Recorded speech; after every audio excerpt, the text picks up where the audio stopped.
Everyone, welcome to my channel Alpha Knowledge Box. हम पढ़ रहे हैं क्लास 7th एनसीईआरटी साइंस का chapter first nutrition in plants and this is the part 4 video of this chapter. Part 1 video में हमने ये समझा कि न्यूट्रिशन क्या है और ये कितने तरह का होता है। पार्ट 2 वीडियो में हमने ये जाना ऑटोट्रॉफिक न्यूट्रिशन क्या है और फोटोसिंथेसिस के द्वारा प्लांट अपना फूड कैसे बनाते हैं। पार्ट 3 वीडियो में हमने ये जाना हेट्रोट्रॉफिक न्यूट्रिशन क्या है और हेट्रोट्रॉफिक न्यूट्रिशन में प्लांट्स या ऑर्गेनिज्म किस तरह से प्लांट पर अपने न्यूट्रिशन के लिए डिपेंड्स होते हैं। और ये भी जाना कि कस्कुटा एक पैरासाइट प्लांट्स है जो कि अपने न्यूट्रिशन को दूसरे प्लांट से लेता है। और साथ ही इंसेक्टिवोरस कुछ प्लांट्स भी हैं जो कि फोटोसिंथेसिस के द्वारा अपना फूड प्रिपेयर करते हैं, लेकिन कुछ फूड के लिए ये इंसेक्ट्स को ट्रैप करते हैं। इस वीडियो में हम ये समझेंगे सेप्रोट्रॉफ्स क्या हैं, ये न्यूट्रिएंट्स कहाँ से लेते हैं और न्यूट्रिशन कैसे करते हैं। अगर अभी तक आपने पार्ट 1, पार्ट 2 और पार्ट 3 वीडियोस नहीं देखी हैं तो उनकी लिंक आपको इसी वीडियो के डिस्क्रिप्शन बॉक्स में मिल जाएगी, या फिर आप चैनल के प्लेलिस्ट क्लास 7th साइंस से इन वीडियोस को देख सकते हैं। सेप्रो मीन्स होता है रोटेन एंड ट्रॉफ्स मीन्स होता है न्यूरिशमेंट, यानी ऐसे ऑर्गेनिज्म जो सड़ी गली चीज़ों पर ग्रो होते हैं या उससे न्यूट्रिशन लेते हैं उन्हें सेप्रोट्रॉफ्स कहते हैं। और इस न्यूट्रिशन को सेप्रोट्रॉफिक न्यूट्रिशन कहते हैं। सेप्रोट्रॉफ्स को हिंदी में मृत जीवी भी कहते हैं क्योंकि ये मरी हुई सड़ी गली चीज़ों पर ग्रो होते हैं। You might have seen packets of mushroom sold in the vegetable markets। आपने इस तरह के पैकेट या वाइट कलर के मशरूम्स के पैकेट वेजिटेबल मार्केट्स में बिकते हुए देखे होंगे। You may have also seen fluffy umbrella-like patches growing in moist soil or on rotting woods during the rainy season। इसके साथ ही साथ इन्हें आपने रेनी सीजन में सड़ी गली लकड़ियों पर या मॉइस्ट सॉइल पर फ्लफ़ी स्ट्रक्चर सा या अम्ब्रेला लाइक स्ट्रक्चर देखा होगा जो कि मशरूम्स हैं। यहाँ पर देखिए ये बिल्कुल अम्ब्रेला की तरह दिखाई दे रहा है और ये थोड़े पैचेस से दिखाई दे रहे हैं। इन पिक्चर्स में मशरूम के अदर एग्जांपल्स को देखिए। कुछ मशरूम बिल्कुल अम्ब्रेला की तरह दिखाई देते हैं और बहुत ज़्यादा कलरफुल भी होते हैं, ब्यूटीफुल होते हैं, और कुछ बिल्कुल बॉल की तरह दिखाई देते हैं। Let us find out what type of nutrients they need to survive and from where they get them। चलिए देखते हैं कि उन्हें सर्वाइव करने के लिए, ज़िंदा रहने के लिए किस टाइप के न्यूट्रिएंट्स की आवश्यकता होती है और वो इन न्यूट्रिएंट्स को कहाँ से प्राप्त करते हैं। आपने अपने घरों में देखा होगा कि अगर कोई ब्रेड ऐसे एरिया में रखा हुआ हो 2-3 दिन से जहाँ पर थोड़ा सा मॉइस्चर हो तो उसमें आपको ऐसे ग्रीन पैचेस से नज़र आने लगते हैं। ये पैचेस क्यों दिखाई देने लगते हैं, चलिए उसे एक एक्टिविटी के द्वारा समझते हैं। इसके लिए आपको ब्रेड का एक पीस लेना है और उस पर थोड़ा सा वाटर डालना है। Leave it in a moist warm place for 2-3 days और until fluffy patches appears on them like figure 1.8। इस ब्रेड को आपको 2-3 दिन के लिए थोड़े से गीले और गर्म जगह पर छोड़ देना है जब तक कि उसमें आपको थोड़ा फ्लफ़ी सा पैचेस या स्ट्रक्चर दिखाई ना देने लगें। What is the colour of this patches. In patches का कलर कैसा है, ये थोड़ा सा ग्रीनिश सा दिखाई देता है। अगर माइक्रोस्कोप हो तो इन पैचेस को माइक्रोस्कोप से देखिए या फिर मैग्नीफाइंग ग्लास से देखिए। इस ब्रेड पर जो आपको ये फ्लफ़ी सा स्ट्रक्चर दिखाई दे रहा है या फिर इस ब्रेड में यहाँ पर ग्रीन सा पैचेस दिखाई दे रहा है, these organism are called fungi. They have different mode of nutrition. ये ऑर्गेनिज्म फंगी हैं और इनमें डिफरेंट टाइप का न्यूट्रिशन होता है। Fungi is the plural form of fungus. Fungus का फंगी प्लूरल फॉर्म है। ये फंगी इस ब्रेड पर जर्मिनेट होकर के इससे न्यूट्रिशन ले रहे हैं। जब ये स्टार्टिंग में ग्रो होते हैं तो बहुत वाइट कलर के होते हैं जो आपको दिखाई नहीं देते। जब ये ज़्यादा ग्रो हो जाते हैं तो ये ग्रीन कलर के दिखाई देने लगते हैं।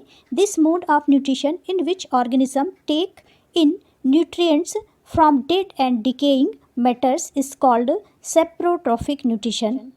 ऐसा न्यूट्रिशन या मोड ऑफ न्यूट्रिशन जिसमें ऑर्गेनिज्म अपने न्यूट्रिएंट्स को सड़ी गली चीज़ों से लेते हैं, such organism which saprophytic mode of nutrition are called saprotrophs. और इस तरह के ऑर्गेनिज्म जिनमें सेप्रोट्रॉफिक मोड ऑफ न्यूट्रिशन होता है उन्हें सेप्रोट्रॉफ्स कहते हैं। Fungi also grow on pickles, leathers, clothes and other articles that are left in hot and humid weather for long times during the rainy seasons, they spoil many things. जब rainy season होता है और अगर वहाँ पर थोड़ा गीलापन हो और टेम्परेचर ज़्यादा हो तो उस केस में पिकल्स में, जैसा कि आपको यहाँ पर वाइट कलर के पैचेस दिखाई दे रहे हैं, फंगस लग जाती है। इसके साथ ही साथ लेदर के ऑब्जेक्ट्स जैसे शूज़ में, बैग्स में फंगस लग जाती है और साथ ही साथ खाने की चीज़ों में, जैसे यहाँ पर फ्रूट्स में आपको फंगस दिखाई दे रही होगी या पके हुए फूड में भी फंगस लग जाती है जब वो खुला हुआ कई दिनों तक बाहर रखा हो और वहाँ का टेम्परेचर ज़्यादा हो और वहाँ पर मॉइस्चर ज़्यादा हो। और जब फंगस इन चीज़ों में लग जाती है तो सभी चीज़ों को ये स्पॉइल कर देती है, ख़राब कर देती है। सेप्रोट्रॉफ्स अपना न्यूट्रिशन सड़ी गली चीज़ों से लेते हैं, लेकिन क्वेश्चन ये है कि ये उन चीज़ों से न्यूट्रिशन लेते कैसे हैं। तो वो इन चीज़ों पर डाइजेस्टिव जूस को सीक्रेट करते हैं जिससे इनके न्यूट्रिएंट्स जो होते हैं वो लिक्विड में कन्वर्ट हो जाते हैं। इन लिक्विड्स को ये फंगी या फिर सेप्रोट्रॉफ्स एज अ फूड अब्सॉर्ब कर लेते हैं। अब पहेली का एक क्वेश्चन है कि whether her beautiful shoes which she wore on a special occasion were spoiled by the fungi during the rainy season। Rainy season में फंगी के कारण उसके वो शूज़, ब्यूटीफुल शूज़ जो वो स्पेशल ओकेज़न में पहना करती थी, ख़राब हो गए। Want to know how fungi appears suddenly during the rainy season. वो जानना चाहती है कि रेनी सीज़न में ही अचानक से फंगी क्यों दिखाई देने लगती है। इसका आंसर है कि the fungal spores are generally present in the air when they land on wet and warm things they germinated and grow. जिस तरह से एयर में बहुत सारे पार्टिकल्स प्रेजेंट होते हैं लेकिन हमें दिखाई नहीं देते, ठीक उसी तरह से फंगल के स्पोर्स भी एयर में प्रेजेंट होते हैं और जब सूटेबल कंडीशंस मिलती है यानी मॉइस्चर और टेम्परेचर ज़्यादा होता है और ये फंगल स्पोर्स किसी ऐसी चीज़ के कांटेक्ट में आते हैं जहाँ पर ये जर्मिनेट हो सकते हैं, जैसे लेदर की चीज़ें या फिर ब्रेड वगैरह, तो वहाँ पर ये ग्रो हो जाते हैं, जर्मिनेट हो जाते हैं और रेनी सीज़न में उसे सूटेबल कंडीशंस मिल जाती हैं जर्मिनेट होने के लिए।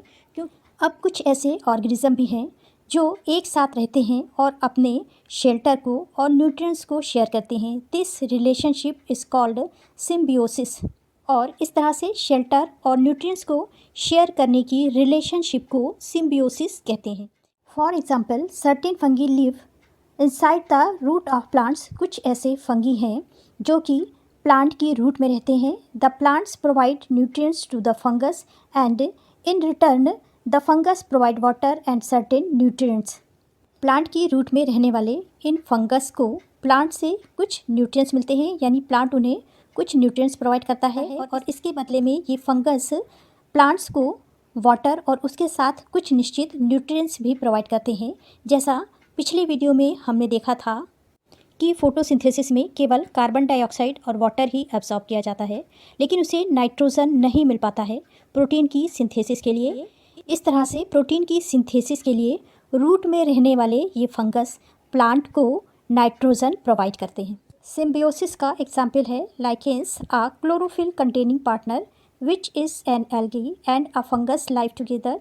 The fungus provide shelter, water and minerals to the algae and in returns the algae prepare and provide food to the fungus. इस तरह की रिलेशनशिप में एक एल्गी होती है और दूसरा फंगस होता है। एल्गी में क्लोरोफिल होता है जो फूड का प्रिपरेशन करता है और फंगस को प्रोवाइड करता है, और फंगस उसके बदले में उसे शेल्टर, वाटर और मिनरल्स प्रोवाइड करता है। You learn that plants absorb minerals and nutrients from the soil. आप जानते हैं, आपने सीखा है कि सॉइल से प्लांट्स न्यूट्रिएंट्स और मिनरल्स को ले लेते हैं। तो क्वेश्चन ये है कि how nutrients are replenished in the soil, यानी सॉइल में जो न्यूट्रिएंट्स की कमी हो जाती है उसे किस तरह से रिप्लेनिश्ड किया जाता है, यानी उनकी कमी को किस तरह से पूरा किया जाता है। Have you seen farmers spreading manures or fertilizer in the fields. क्या आपने फार्मर्स को या फिर गार्डनर्स को अपने फील्ड्स में या फिर लॉन में, पॉट में फर्टिलाइज़र्स या खाद को डालते हुए देखा है। फर्टिलाइज़र्स या फिर खाद को आपने खेतों में या फिर पॉट्स में डालते हुए अवश्य देखा होगा, क्योंकि इसमें कई तरह के न्यूट्रिएंट्स होते हैं जैसे नाइट्रोजन, पोटेशियम, फास्फोरस एक्सेट्रा।